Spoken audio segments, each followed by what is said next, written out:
ठीक है, अब नए साम्राज्य और राज्य अब तक हमने देखा था किस वंश का उदय हुआ, किस तरीके सिक्के चले, किस कहाँ से कहाँ तक हमारा जो है आपका निर्यात और आयात हुआ, आपका जो सामान है लेन-देन का जो हुआ और हमारे देश जो था, उनका दूसरे देश के साथ किस तरीके का कनेक्शन था। अब हम तक उसमें मोटे-मोटे यानी ऊपर की एक लेयर हम पढ़ चुके हैं, ठीक है? अब इससे आगे क्या बताती हैं प्रशस्तियाँ, यानी कि दरअसल अरविंद गुप्त वंश के प्रसिद्ध राजा समुद्रगुप्त की भूमिका अदा करने जा रहे थे। यानी कि एक गुप्त अरविंद जो हैं, वो एक गुप्त वंश के जो राजा हैं क्या बोलते हैं इसके समुद्रगुप्त, उसकी भूमिका में आने वाले हैं।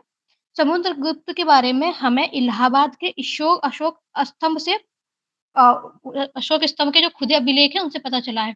यानी कि अब हमें पता चलता है समुद्रगुप्त के बारे में जो चीज़ें पता चली, वो किससे पता चली है? एक अभिलेख से पता चली है। वो अभिलेख कहाँ का है? इलाहाबाद में है। कौन-सा? अशोक का स्तंभ। ये लाइन हमारे लिए एक की पॉइंट होगा कि प्रयागराज। समुद्रगुप्त के क्या? बोले हैं प्रयागराज। हाँ, प्रयागराज जो इलाहाबाद है, वो अशोक स्तंभ पर खुदे एक अभिलेख से हमें उसके बारे में जानकारी मिलती है।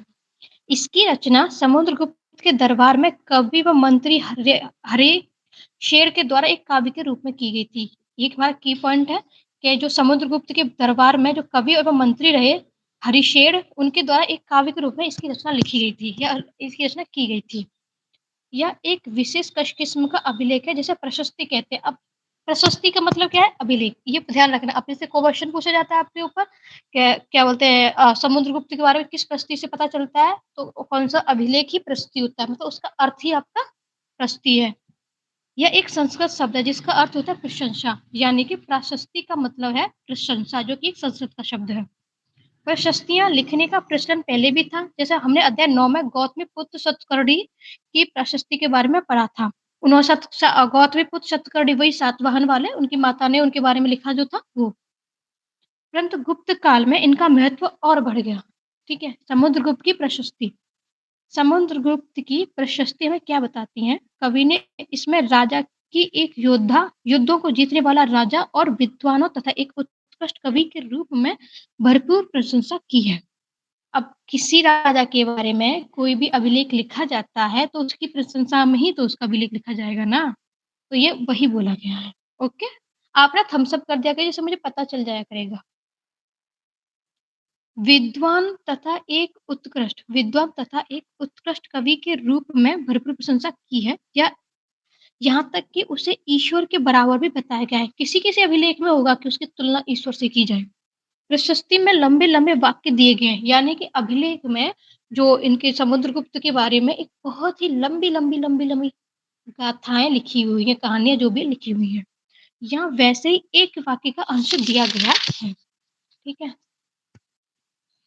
अब देखो, एक हमें सिक्का मिला है, जो वीणा बजाते हुए उसको समुद्रगुप्त को उसके ऊपर दिखाया गया है, तो इसका मतलब ये है कि समुद्रगुप्त को संगीत से प्रेम था, इसीलिए तो उसके सिक्कों पर वीणा बजाते हुए उसको दिखाया गया है ना, ठीक है? ये बात लाइन क्लियर है आपको?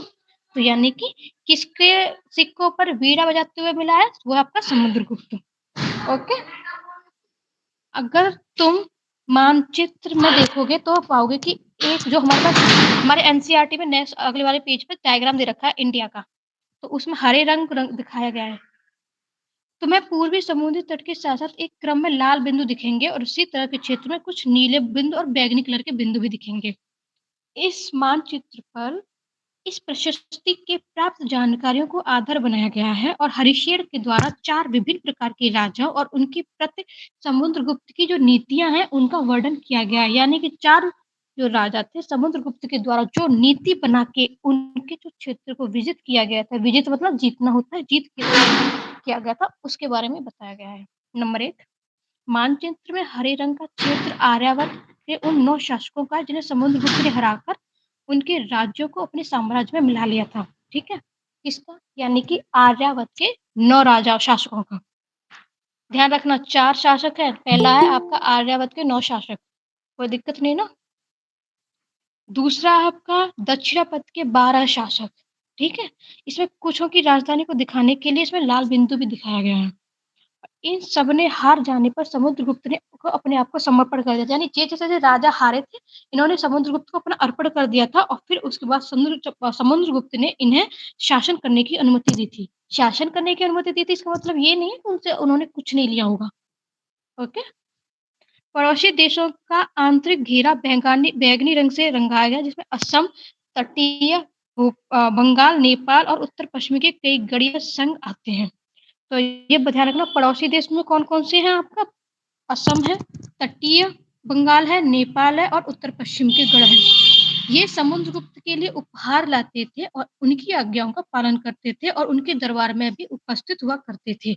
यानी कि अगर हम देखें तो हमारे विदेशी जो पड़ोसी थे यानी कि पड़ोसी जो देश थे उनके साथ जो संबंध था बहुत ही अच्छा था। बाहरी इलाके के शासक जिन्हें नीले रंग से रंगा गया है संभवतः कुषाण तथा शक वंश के थे।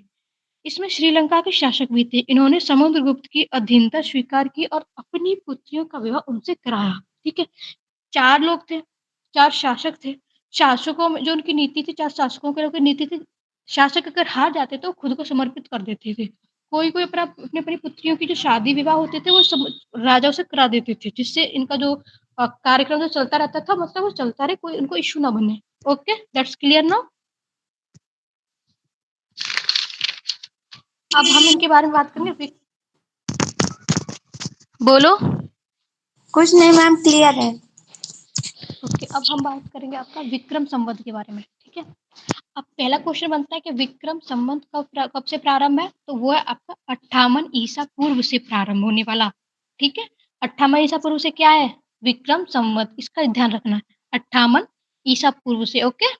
तो 58 ईसा पूर्व से प्रारंभ होने वाले विक्रम संवत को परंपरागत रूप से गुप्त राजा चंद्रगुप्त द्वितीय के नाम से जुड़ा जाता है। तो यानी कि विक्रम संवत कनेक्ट है किससे आपका? चंद्रगुप्त द्वितीय। 58 ईसा पूर्व, ठीक है? 3 की पॉइंट्स विक्रम संवत कनेक्टेड आपका चंद्रगुप्त द्वितीय, विक्रम संवत कनेक्टेड 58 ईसा पूर्व, ठीक है?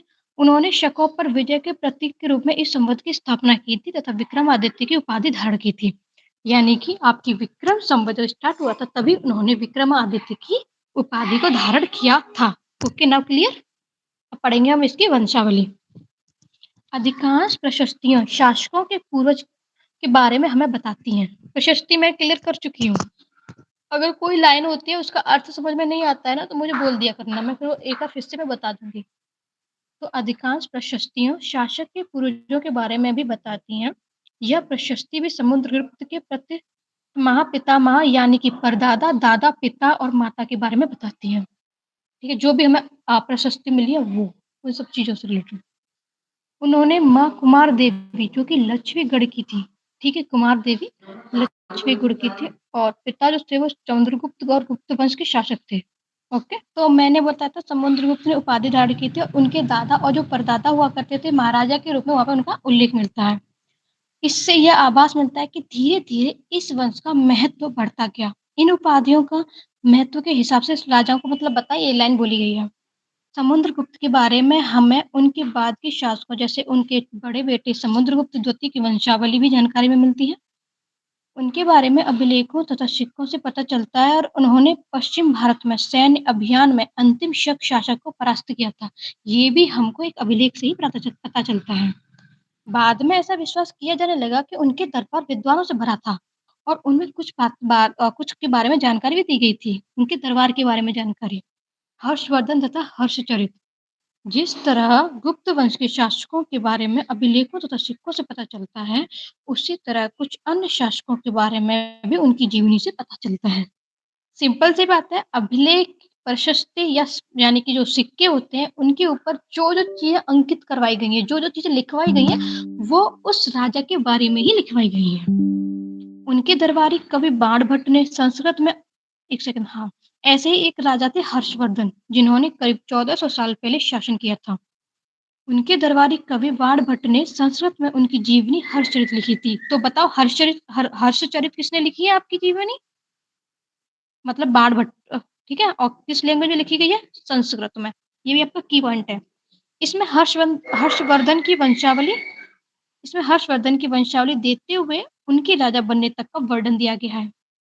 चीनी तीर्थयात्री श्वेनसांग यानी कि अब एक ध्यान रखना चीनी तीर्थयात्री यहाँ पे आ चुका है, जिनके बारे में हमने अध्याय 9 में पढ़ा था, वो काफ़ी समय के लिए हर्ष के दरबार में रहे थे। उन्होंने वहाँ से जो कुछ भी देखा उसका विस्तृत विवरण किया। हर्ष अपने पिता के सबसे बड़े बेटे नहीं थे क्योंकि राजा का बड़ा बेटा ही राजा बनता था, छोटा बेटा तो नहीं बनता था ना, लेकिन वो उसके बड़े बेटे नहीं थे। पर अपने पिता और बड़े भाई की मृत्यु हो जाने के बाद थानेसर के राजा वो बने थे, यानी कि वो अपने राजा बने। उसके बहनोई कन्नौज के शासक थे। जब बंगाल के शासक ने उन्हें मार डाला तो हर्ष ने कन्नौज को अपने अधीन कर लिया और बंगाल पर आक्रमण कर दिया। यानी बहनोई को मार डाला तब। मगध तथा संभवतः बंगाल को भी जीतकर उन्हें पूर्व में जितनी सफलता मिली थी, उतनी सफलता अन्य जगहों पर नहीं मिली। जब उन्होंने नर्मदा नदी को पार कर दक्कन की ओर आगे बढ़ने की कोशिश की, तब चालुक्य नरेश पुलकेशन द्वितीय ने उन्हें रोक लिया था। तो ये बात ध्यान रखना, जिस टाइम पे वो दक्कन की ओर आगे बढ़ रहे थे, तो उनको रोकने वाले थे आपके चालुक्य नरेश और पुलकेशन द्वितीय। पल्लव, चालुक्य और पुलकेशन द्वितीय की प्रशस्तियाँ, यानी कि उनके अभिलेख जो मिले, उनके बारे में क्या है? इस काल में पल्लव और चालुक्य दक्षिण भारत के सबसे महत्वपूर्ण राजवंश थे। पल्लवों का राज्य उनकी राजधानी कांचीपुरम, ध्यान रखना इस बात को, आसपास के क्षेत्रों से लेकर कावेरी नदी के डेल्टा तक फैला हुआ था। ठीक है, जबकि चालुक्य का राज कृष्णा और तुंगभद्रा नदी के बीच में स्थित था। चालुक्य की राजधानी ऐहोल थी। चालुक्यों की राजधानी क्या थी? ऐहोल। की पॉइंट है आपका। यह एक प्रमुख व्यापारिक केंद्र था।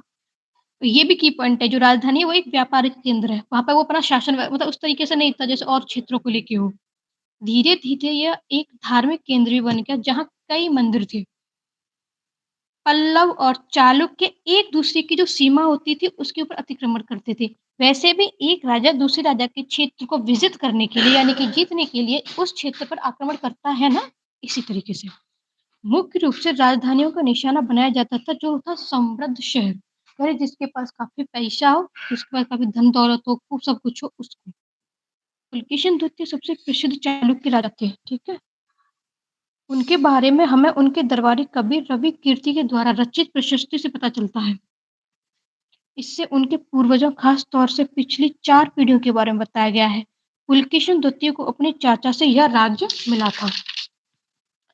रवि कीर्ति के अनुसार उन्होंने पूर्व तथा पश्चिम दोनों समुद्र तटीय इलाके में अपने अभियान चलाए। इसके अतिरिक्त उन्होंने हर्ष को भी आगे बढ़ने से रोका। हर्ष का अर्थ क्या होता है? आनंद, हर्षवर्धन। हर्ष का अर्थ यहाँ बताया गया आनंद होता है। कवि का कहना है कि इस पराजय के बाद हर्ष अब हर्ष नहीं रहा। पुलकेशिन द्वितीय ने पल्लव राजा के ऊपर भी आक्रमण किया। 3 राजा हैं आपके सॉरी सॉरी 3 राजा हैं आपके जो कि एक-दूसरे के क्षेत्र को विजित करने के लिए एक-दूसरे के ऊपर आक्रमण कर रहे हैं।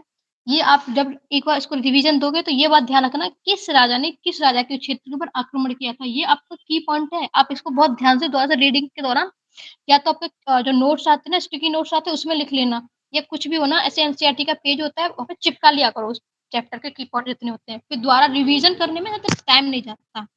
तो इस बात का ध्यान रखना विशेष। पुलिकेशिन द्वितीय ने पल्लव राजा के ऊपर भी आक्रमण किया था, जिससे कांचीपुरम की दीवार के पीछे शरण लेनी पड़ी थी।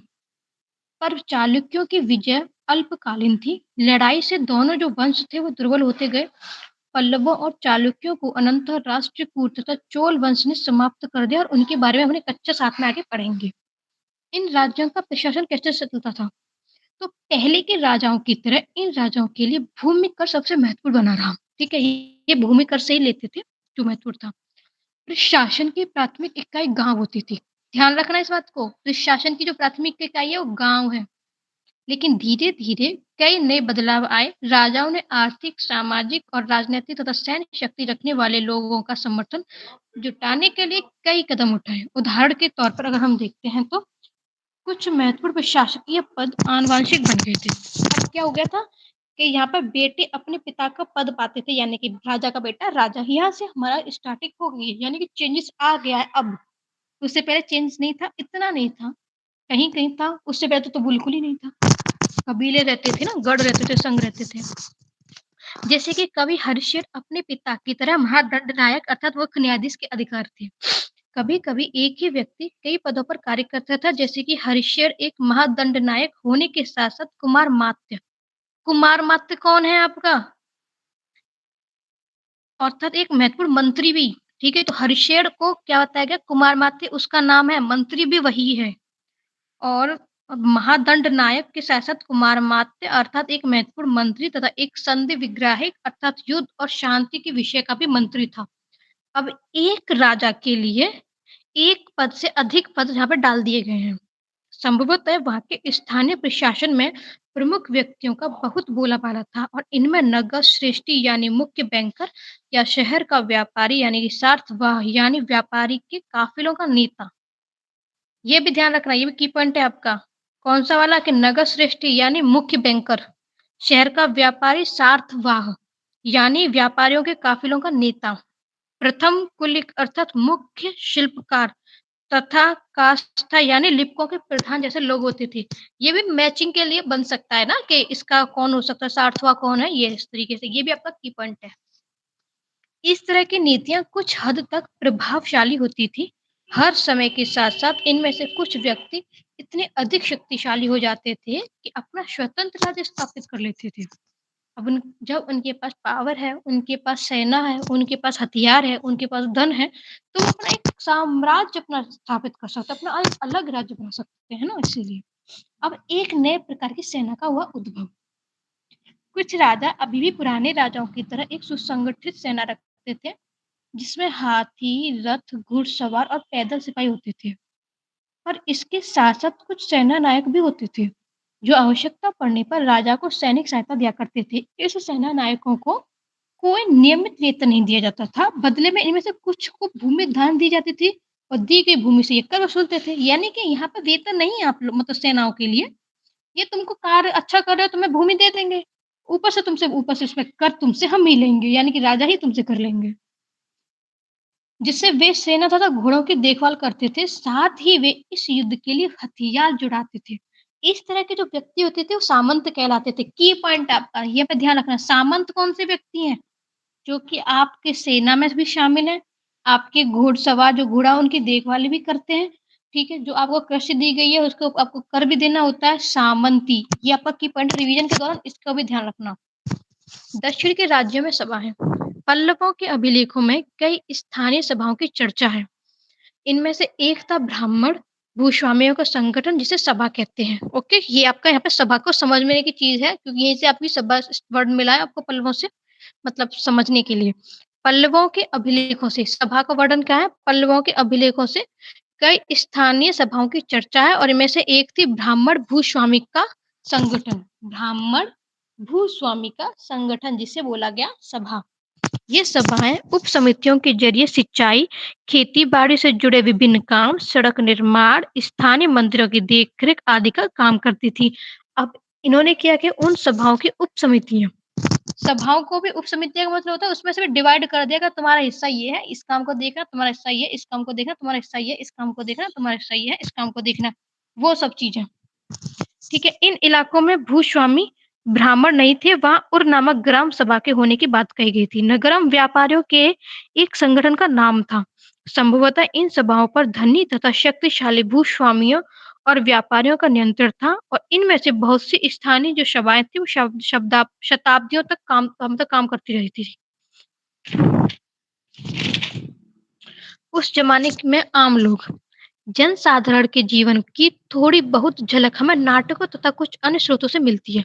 यानी कि पहले का जो जीवन होता है उसके ऊपर जो नाटक बनाए जाते हैं या जो कहा एक तरीके से एक प्रोग्राम के जैसे मान लेते हैं तो उसमें वो दिखाया जाता था तो उसमें झलक दिखती है। चलो इसके कुछ उदाहरण देखते हैं। कालिदास अपने नाटकों में राज दरबार के जीवन के चित्रण के लिए प्रसिद्ध है, ठीक है?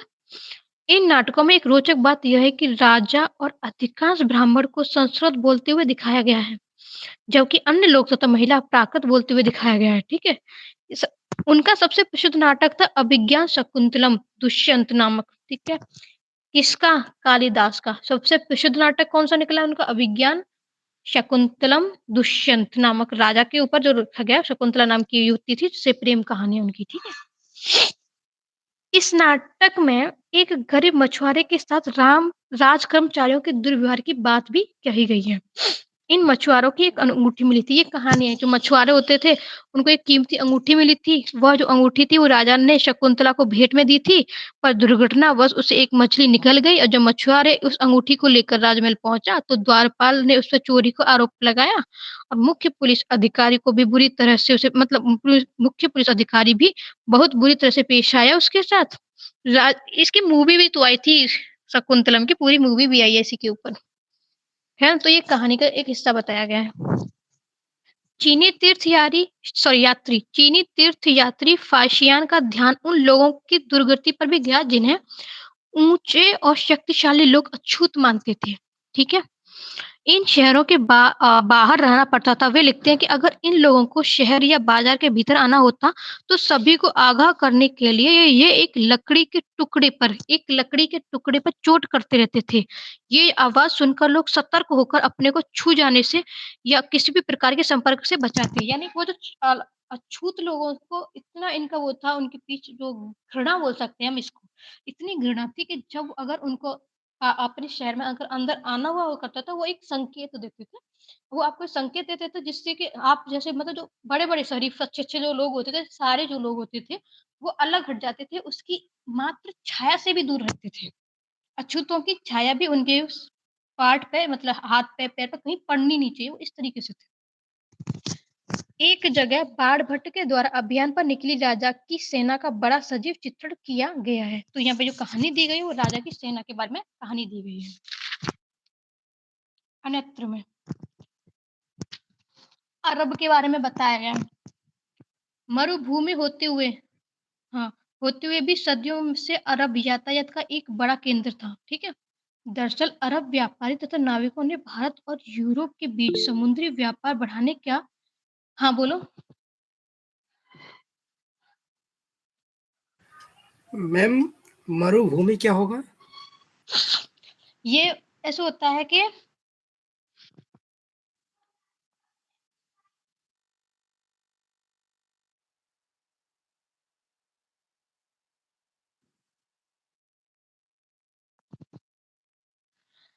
जैसे कि आपकी एक बंजर भूमि होती है, जिसमें हम पानी डालते हैं लेकिन उसकी जो फसल की जाती है वो अच्छी नहीं होती, ओके? देखी तुमने? तो उसी तरीके से अरब की साइड में यानी कि दूसरे देश में एक भूमि है जिसका नाम मतलब एक मरुभूमि है जिसमें जहाँ पे जो लोग रहते थे या जो लोग अपना जीवन व्यतीत करते थे या अपना व्यापार की एक महत्वपूर्ण भूमिका जो निभाते थे, ठीक है? वो जो लोग होते थे उनका ये होता था कि अ, वहाँ पे ऐसा मतलब कुछ भी ऐसी चीज़ें होती थी जैसे कि हाँ, आपने ऊँट को देखा रेगिस्तान में, आप समझने की कोशिश करना, आपने ऊँट को देखा रेगिस्तान में? पानी नहीं होता, लेकिन वो रह लेता है ना?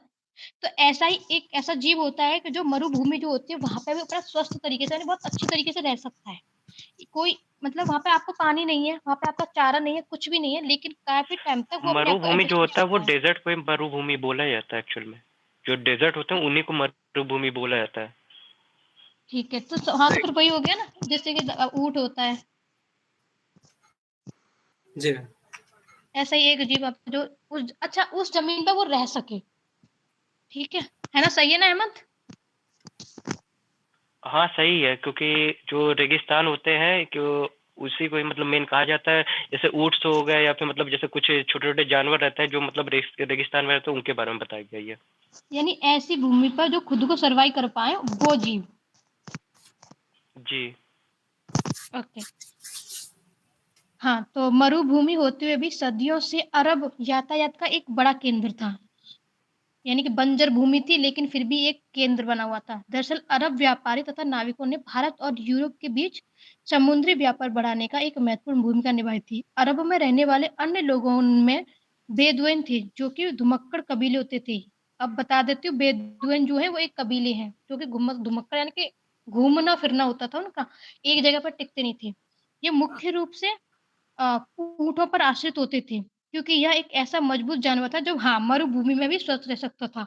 जो धुमक्कड़ लोग थे, वो ऊँटों के साथ रहते थे। क्यों रहते थे? क्योंकि वो इतना अच्छा जानवर था, बोले तो बहुत मजबूत जानवर था, कि वो आपकी बंजर जैसी भूमि जो होती है, डेज़र्ट जैसी भूमि होती है, उसमें वो रह सकता था। लगभग 1400 साल पहले पैगंबर मोहम्मद ने अरब में इस्लाम नामक एक नए धर्म की शुरुआत की थी। अब ध्यान रखना, उधर चीज़ें अलग हो रही हैं और इधर पैगंबर मोहम्मद का उदय हो रहा है। धर्म अपने लिए। ईसाई धर्म की तरह इस्लाम ने भी अल्लाह को सर्वोपरि माना है और उनके बाद सभी को समान माना गया है। यहाँ इस्लाम धर्म के पवित्र ग्रंथ कुरान का एक अंश भी दिया गया है। मुसलमान स्त्रियों और पुरुषों के लिए विश्वास रखने वाले स्त्रियों और पुरुषों के लिए भक्त स्त्रियों और पुरुषों के लिए सच्चे स्त्री पुरुषों के लिए धैर्यवान और स्थिर मन के स्त्रियों और पुरुषों के लिए दान देने वाले स्त्री और पुरुषों के लिए उपवास रखने वाले स्त्री और पुरुषों के लिए जहाँ पे स्त्री और पुरुष जो भी बोला गया है अल्लाह को हमेशा याद करने वाले स्त्री और पुरुषों के लिए अल्लाह ने इन सब के लिए क्षमा और पुरस्कार रखा है। ठीक है, स्त्री और पुरुष आप पढ़ लेना जो कुरान के हिसाब से दे रखा है वो बताई गई है। कुरान का एक अंश दिया गया ये हमारा हिस्सा। ठीक है, ओके। तो यहाँ पे उपयोगी शब्द है प्रशस्ति यानी कि आपका अभिलेख, आर्यावर्त, वही दक्षिणापथ में रहने वाले वंशावली और सामत सभा नगरम। और तो इसमें कुछ है नहीं। बस अब तुम्हारा बचा एक चैप्टर जिसमें आपके स्तूप और इमारत ये चैप्टर हुआ आपका कंप्लीट। ओके, इसके क्वेश्चन है और इसके जो क्वेश्चन है इसमें से की पॉइंट्स अपने आप बनाना आप लोग, फिर मैं आपको की पॉइंट्स पूछूंगी।